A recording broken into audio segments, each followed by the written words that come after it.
Hola amigos, ¿qué tal? Sean ustedes bienvenidos a la entrevista. Hoy se encuentra con nosotros Leopoldo López, él es político venezolano y vamos a estar hablando sobre su trayectoria y las dificultades de ser un político de oposición en la Venezuela de hoy. Leopoldo López nació en Venezuela en 1971. Él estudió economía en el Kenyon College de Estados Unidos y una maestría en políticas públicas en la Universidad Harvard de los Estados Unidos. Fue alcalde del municipio de Chaco, de Caracas, en 2 ocasiones consecutivas. Obtuvo 51% de los votos en la primera ocasión y en la segunda 79.5% de los votos. Sin embargo, actualmente está inhabilitado para ejercer cargos públicos. Leopoldo López, gracias por estar con nosotros en la Muchísimas entrevista. gracias. ¿Cómo es que un político exitoso queda inhabilitado para ejercer cargos públicos en Venezuela? Bueno, nuevamente, primero que nada, muchas gracias. Nosotros en Venezuela no vivimos una democracia saludable en lo que podríamos conocer con otros países. Yo fui alcalde, como lo dijiste, durante 2 periodos en el corazón de la ciudad de Caracas. Terminamos nuestra gestión con un apoyo popular muy importante y luego me presenté como alcalde metropolitano de toda la capital. Tenía 70% apoyo popular. Sin embargo, como no pudieron ganarnos por la vía electoral, el oficialismo inventa un mecanismo para sacarnos de la contienda por la vía administrativa. El Contralor de la República elabora un caso administrativo y con una hoja, con una firma, me sacan de lo que es la contienda electoral. A pesar de eso, logramos apoyar a otro candidato y ganamos la alcaldía metropolitana. Sin embargo, al estar inhabilitado, comencé a recorrer el camino de las instancias internacionales. Me dirigí a la Comisión Interamericana de Derechos Humanos, logramos una victoria en esa instancia y luego elevamos nuestro caso a la Corte Interamericana de Derechos Humanos. La Corte, para que se tenga una idea, es la máxima instancia en el continente en materia de derechos humanos. Nuestro caso, el día miércoles, será decidido por los 7 jueces, los 7 magistrados de la Corte Interamericana de Derechos Humanos. Esperamos tener un fallo positivo. Nuestro caso jurídicamente es muy claro. Para inhabilitar a alguien tiene que haber una sentencia penal definitivamente firme. Así lo establece la Constitución venezolana y así lo establece también el Acuerdo de San José, que es el acuerdo de derechos humanos sobre el cual se establece la Corte.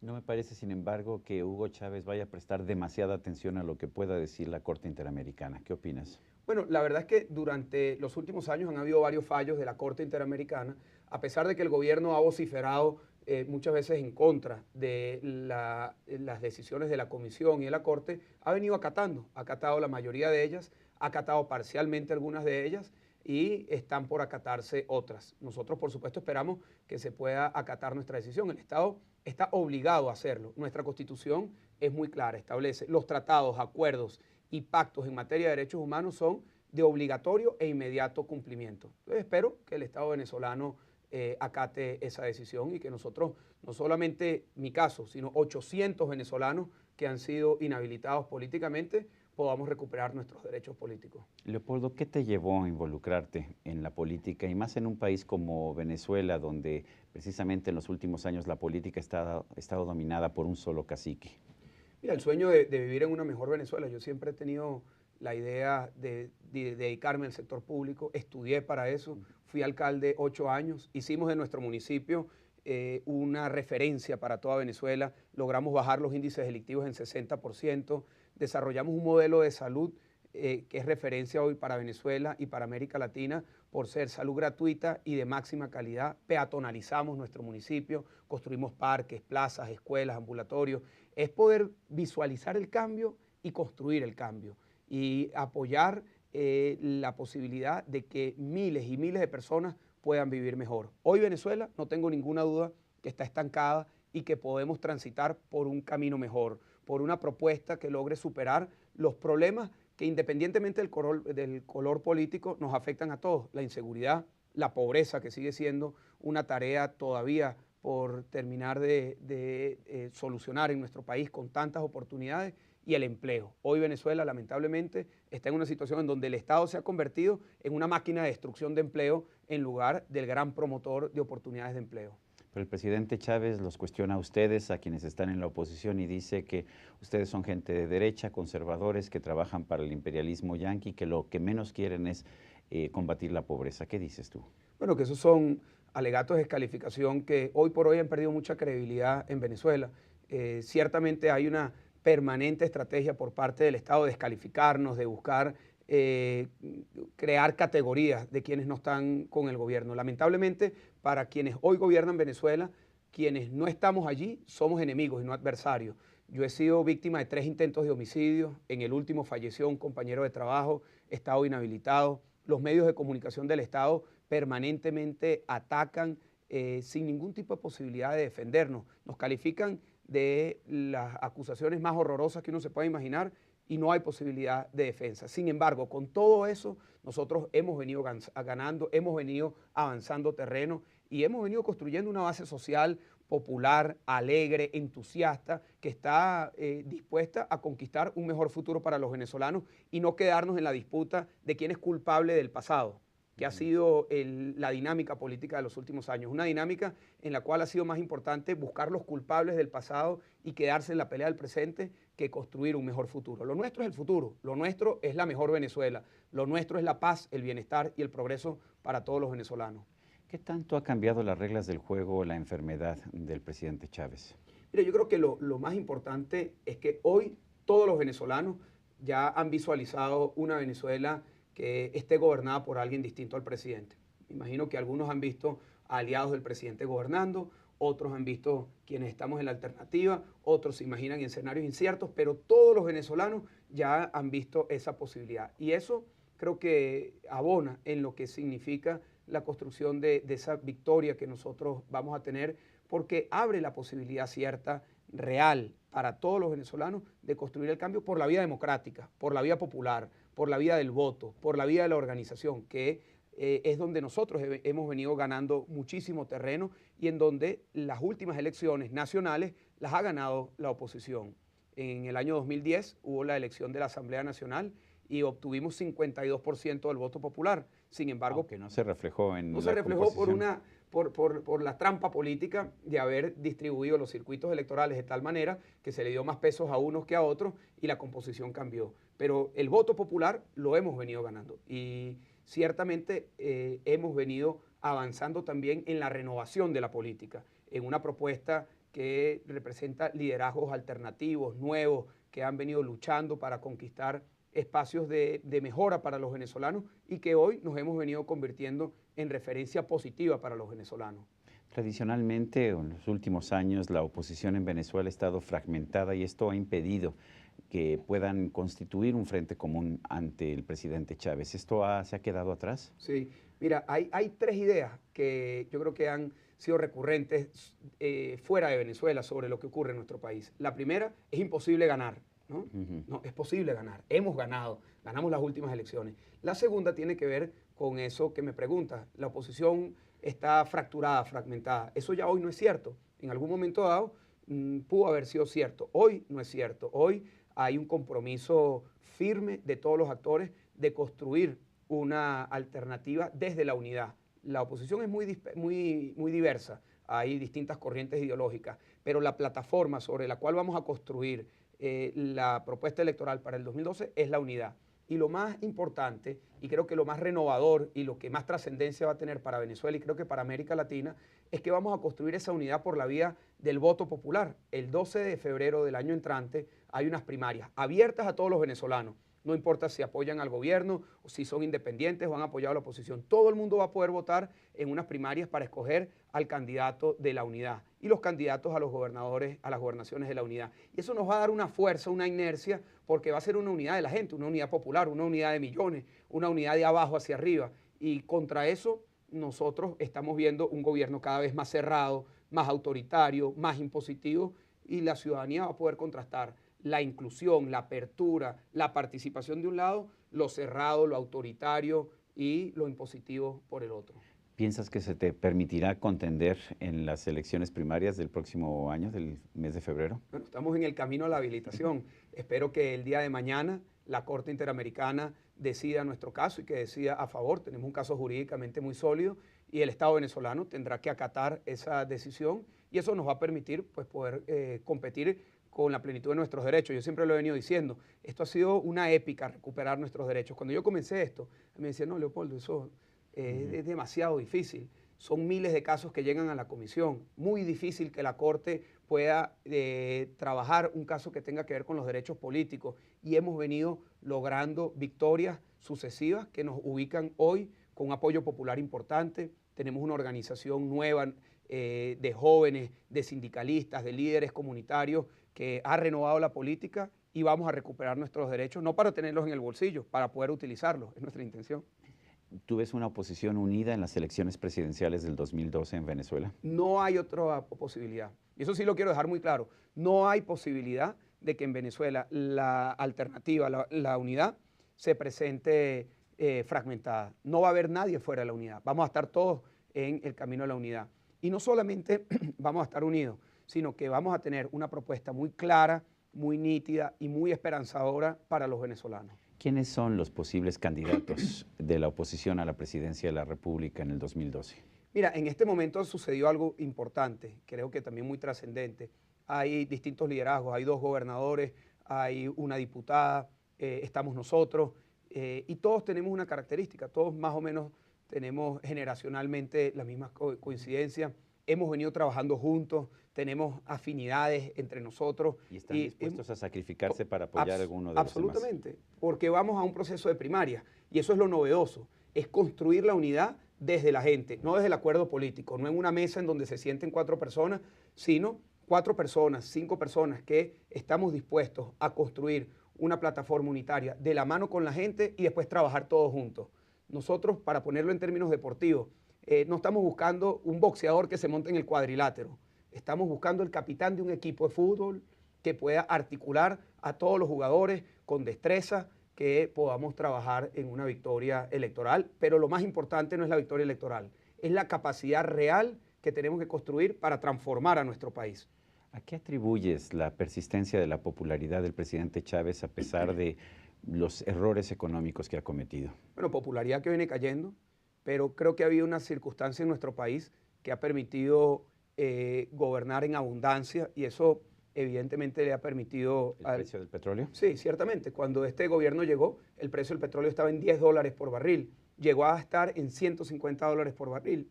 Actualmente está aproximadamente en 95, 97 dólares. Eso es uno de los factores importantes. El otro creo que tiene que ver con la dispersión que teníamos en el pasado, que la hemos superado. Como te dije, estamos unificados, tenemos una propuesta, hay una presentación a los venezolanos, no de la pelea del presente con el pasado, que ha sido la característica de la política durante los últimos años, sino la conquista por el futuro, por quienes pueden realmente darle solución a los problemas de los venezolanos. La inseguridad, te pongo un ejemplo muy claro, en Venezuela en el año 98 ocurrieron 4.000 homicidios, el año pasado 18.000, crecimiento exponencial. ¿Y qué ha ocurrido? Entre otras cosas, la total negligencia por parte del gobierno que ni siquiera ha puesto el problema de la seguridad en agenda. Un segundo tema que nos une a los venezolanos, la pobreza. A pesar de tener esa inmensa oportunidad de haber superado la pobreza y sobre todo la pobreza extrema, la mitad de nuestros compatriotas siguen viviendo en una situación de pobreza, 20% en pobreza extrema. Eso es otro de los aspectos que nos tiene que unir como nación. Y el tercero tiene que ver con la posibilidad de generar empleo. Como te lo decía anteriormente, el modelo económico del gobierno venezolano actualmente es la destrucción del empleo, confiscación de empresas, expropiaciones, miedo, regulaciones, cerrar oportunidades. Y eso, por supuesto, ha tenido como resultado menos empleos de calidad, menos oportunidades de superación. Esos son los 3 temas fundamentales. El presidente Chávez no solamente ha sido un político, ha de hecho modificado de manera radical el modelo económico de Venezuela. En caso de que la oposición triunfe, ¿sería necesario modificar la Constitución y las leyes para regresar a un sistema económico de mercado como el que existe en otros países del mundo? Mira, una buena pregunta. En Venezuela, en este periodo, si algo positivo dejó los primeros años del actual presidente, fue la Constitución que se aprobó en el año 99. Es una buena Constitución. No tenemos que volver a someter al país a un proceso constituyente, un proceso desgastante de cambiar la vivir Constitución. Con esa Constitución, sí. Perfectamente. Y con respecto a las leyes, habrá muchas leyes que habrá que cambiar puntualmente, que tendremos que buscar los mecanismos para desenredar toda la maraña regulatorias y dificultades y obstáculos que se le ha puesto al emprendimiento y a lo que significa la economía desde el sector privado, que genera 8 de cada 10 empleos. Y nosotros, por supuesto, con un cambio vamos a impulsar un sector económico, un sector privado, pero que asuma también la responsabilidad social de los grandes temas. ¿Cuáles son los grandes temas? Nuevamente, lograr bajar los índices de homicidio, superar la pobreza y generar empleo. Allí es donde tiene que estar el gran acuerdo nacional, el gran compromiso de todos, la conquista de un futuro que realmente mejore a todos y no a una parcialidad de quienes están al lado de que están gobernando. ¿Cómo definirías, Leopoldo, tu filosofía política y económica? Mira, nosotros somos un movimiento progresista. Diría que nosotros en lo social estamos comprometidos con una idea fuerza, todos los derechos para todas las personas. Se dice fácil, pero una sociedad que se articule alrededor de esa idea tiene que articular, tiene que construir un Estado que no discrimine, un Estado que sea eficiente, un Estado que tenga la capacidad de garantizar los derechos que están en papel para todos por igual. Esa para nosotros sería la visión que le estamos planteando a los venezolanos. En lo económico, nosotros por supuesto creemos en el emprendimiento, en la empresa privada, pero con un peso importante de responsabilidad social, porque creemos que en un país como el nuestro, en donde la mitad de la población está en situación de pobreza, 20% en situación de pobreza extrema, todos tenemos que hacernos solidarios de la superación de la pobreza. ¿Sería una filosofía cercana a la socialdemocracia europea? Parecida o similar a lo que se ha venido haciendo en países exitosos de América Latina, como lo que ha sucedido en Brasil, que con mucho peso en lo social han desregularizado la economía, han permitido el emprendimiento, han permitido el crecimiento. Nosotros creemos que el camino está en buscar el equilibrio entre el crecimiento económico y el compromiso social, porque no es cierto que la mejor política social es una buena política económica, ayuda mucho, pero no es verdad que con crecimiento económico solamente se logra superar la pobreza, porque el crecimiento económico deja mucha gente por fuera que si no se les atiende directamente con programas sociales eficaces que garanticen educación, salud de calidad, seguridad social, vivienda, agua potable, es imposible superar la pobreza extrema. Por eso nosotros creemos en un Estado fuerte en su compromiso social, un Estado fuerte en garantizar reglas de juego iguales y claras para todos, un Estado fuerte en su compromiso con la seguridad ciudadana, pero un Estado también que permita la libertad, la amplitud y que todos los derechos sean iguales para todas las personas. Mira, yo he sido víctima de los derechos humanos, de un atropello de derechos humanos. Estoy por ganar o por tener una decisión en la Corte Interamericana. Eso a mí en lo personal me ha hecho tener una perspectiva muy distinta de lo que significan los derechos. Ya yo he venido transitando un camino como víctima y eso por supuesto que me ubica en una posición de tener mucho más compromiso con todos aquellos venezolanos y venezolanas que han sido víctimas de algún desprendimiento de cualquier derecho. El derecho a la vida, el derecho a la educación, el derecho a la salud, el derecho a una vivienda, el derecho a un ambiente sano, el derecho al debido proceso, el derecho a la justicia. Son los compromisos que nosotros le presentamos a los venezolanos para poderlos asumir y realmente a partir de allí cambiar a nuestro país. Vamos a hacer una pausa en este momento, si no te molesta, estamos en la entrevista. Estamos conversando con Leopoldo López, él es político venezolano, miembro de la oposición en contra del presidente Hugo Chávez. Regresamos en un instante más.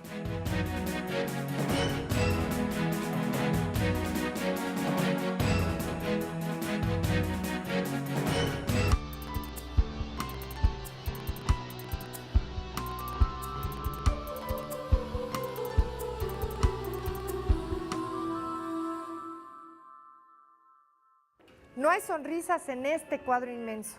Por el contrario, flota en el ambiente una sensación de fatalidad y tristeza. La trajinera va cargada de cempasúchil, guirnaldas de muertos. 5 personajes centrales representan las etapas de la vida. Sin duda van a cumplir con un ritual fúnebre, tal vez el de su propia raza. Las aguas turbias, el gesto decaído de la figura mestiza del joven envuelto en su carga de pétalos naranja, van acordes con el sentimiento trágico de Saturnino Herrán, que muy joven conoció el sabor del dolor y la muerte.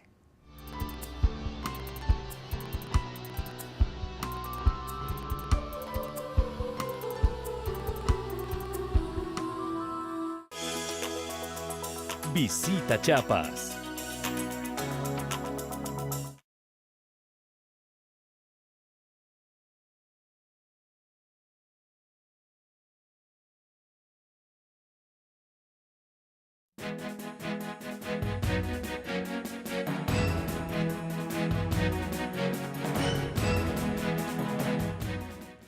Continuamos en la entrevista, estamos conversando con Leopoldo López, él ha sido alcalde allá en Venezuela del municipio de Chaco, en Caracas, en 2 ocasiones.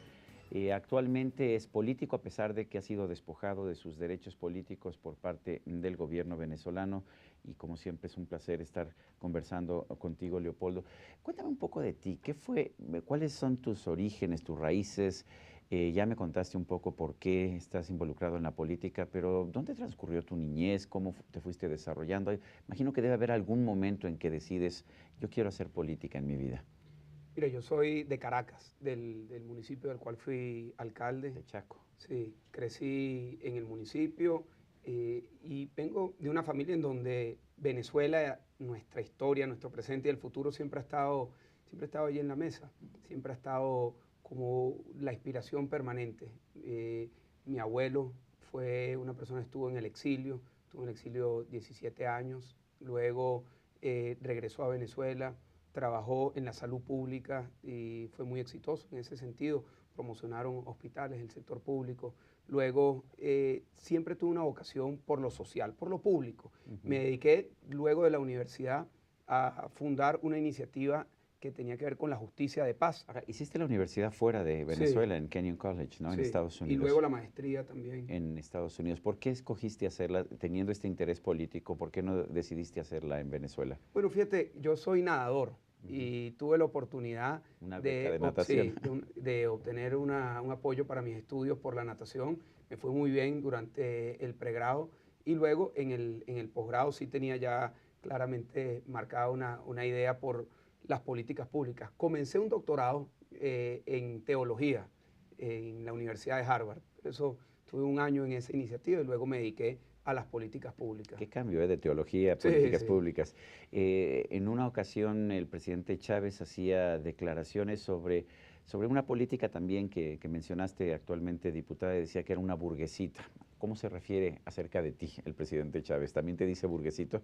Bueno, buscan los distintos descalificativos, ¿no? Pero eso no entra por aquí, no sale por allá. Eso no tenemos ya una piel de tortuga con todo lo que son los insultos. Eso no nos afecta. Pero Chávez controla los medios de comunicación en Venezuela. ¿Cómo llegas a la gente cuando pues, no tienes finalmente el acceso a los medios que puede tener la oposición en un país como México o en casi cualquier otro país del mundo? Mire, yo quería ser alcalde de la ciudad de Caracas. Tenía un apoyo de 7 de cada 10 caraqueños. No pude ser, me inhabilitaron.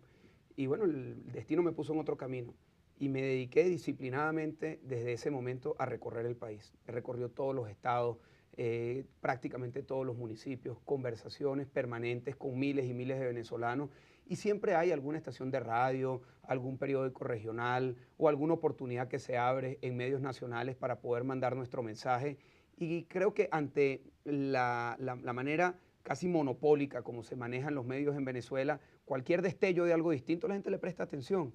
Y nosotros nos hemos ocupado mucho de construir una propuesta esperanzadora para los venezolanos. No quedarnos en la diatriba, no quedarnos en el conflicto. Eso he visto, precisamente estás hablando mucho del futuro, estás hablando con optimismo de Venezuela, no te inquietas demasiado por algunas acciones del presidente Chávez que muchos consideran fueron absolutamente inequitativas, desiguales, ilegales, etcétera. ¿De dónde surge este optimismo? Bueno, de mi abuelo. ¿De tu abuelo? ¿Cómo se llamaba tu abuelo? Se llama Eduardo Mendoza. ¿Vive todavía? No, él falleció. Sí. Se llama Eduardo Mendoza, un eterno optimista que se dedicó, ese es mi otro abuelo, el que se dedicó a la parte agrícola. Y él siempre me inculcó el optimismo por Venezuela y por la vida.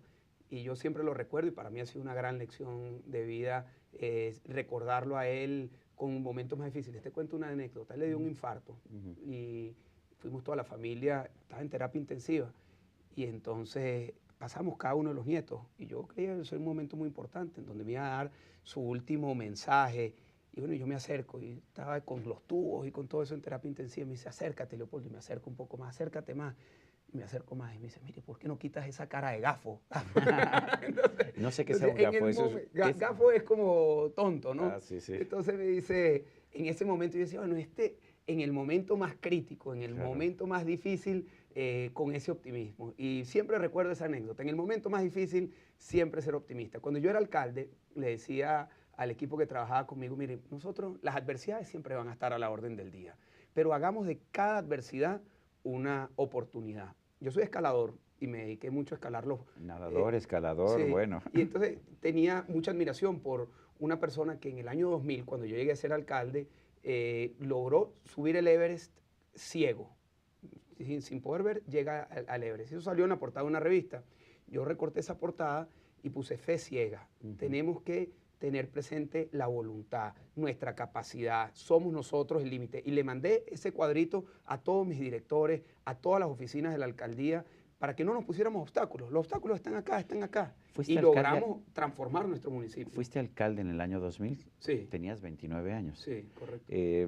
No decía la gente, ¿no está muy joven este hombre para ser alcalde? Bueno, ese fue el ataque que me hicieron cuando era alcalde, cuando era candidato. Hicimos una campaña realmente distinta a lo que se había hecho en Venezuela. Una campaña casa por casa, de mucha escucha, dedicarle horas y horas a hablar, a interpretar lo que la gente quería. Y luego cuando presentamos nuestra propuesta para el municipio, pasamos de 2% que teníamos en enero a 51% en el mes de julio cuando ganamos nuestras elecciones. El día siguiente en la que ganamos salía batacazo electoral, fenómeno electoral, porque nadie pensaba que podíamos ganar. Y lo hicimos con una forma de hacer política distinta, siempre optimista, siempre buscando las cosas positivas y siempre presentándole a la gente lo que íbamos a hacer. Le decía, imagínense las aceras amplias, imagínense los ambulatorios de salud de primer mundo, imagínense unas escuelas que sean unos palacios de la educación, imagínense los parques, las plazas. Y la gente imaginó conmigo, imaginó ese proyecto y luego lo hicimos realidad. Y así logramos la primera victoria y luego la reelección. Vamos a suponer que ya sea personalmente o como miembro de un equipo llegaras al gobierno de Venezuela. ¿Cuáles serían tus 3 primeras medidas?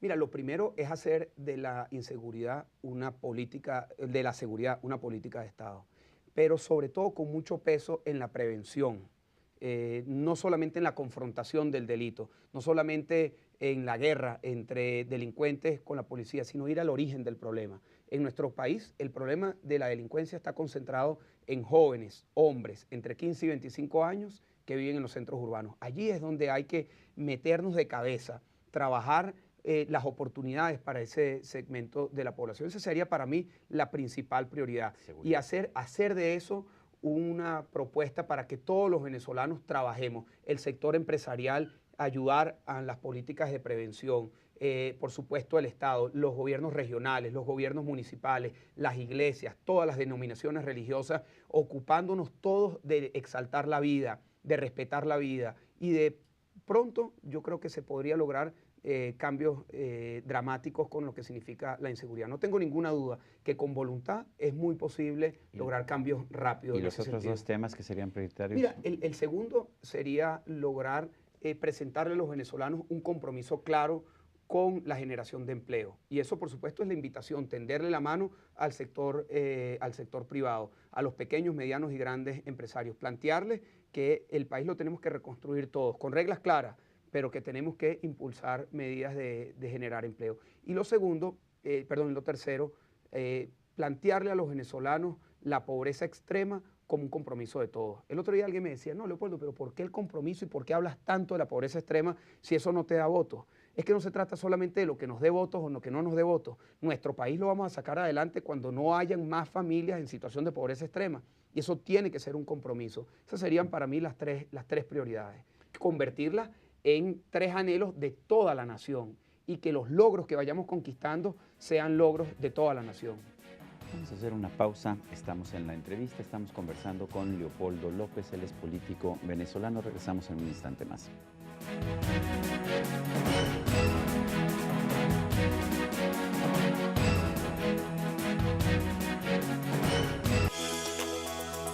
Visita Chiapas.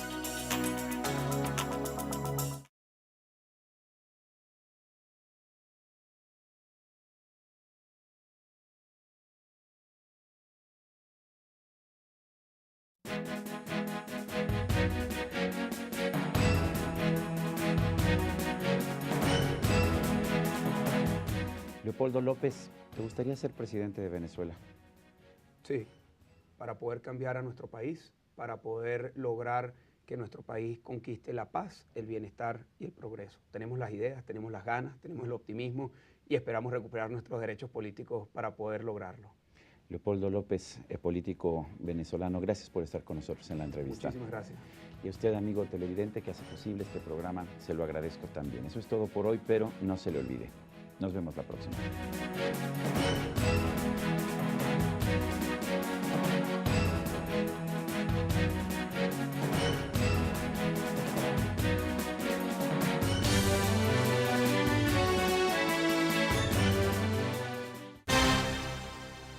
¿Estaría usted dispuesto a pagar derechos de propiedad intelectual por el uso del tepescohuite, esta corteza que usamos para tratar quemaduras de la piel?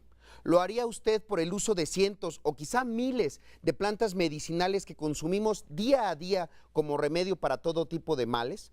La pregunta es pertinente, ya que estos remedios caseros son en realidad conocimientos tradicionales, conocimientos de origen indígena.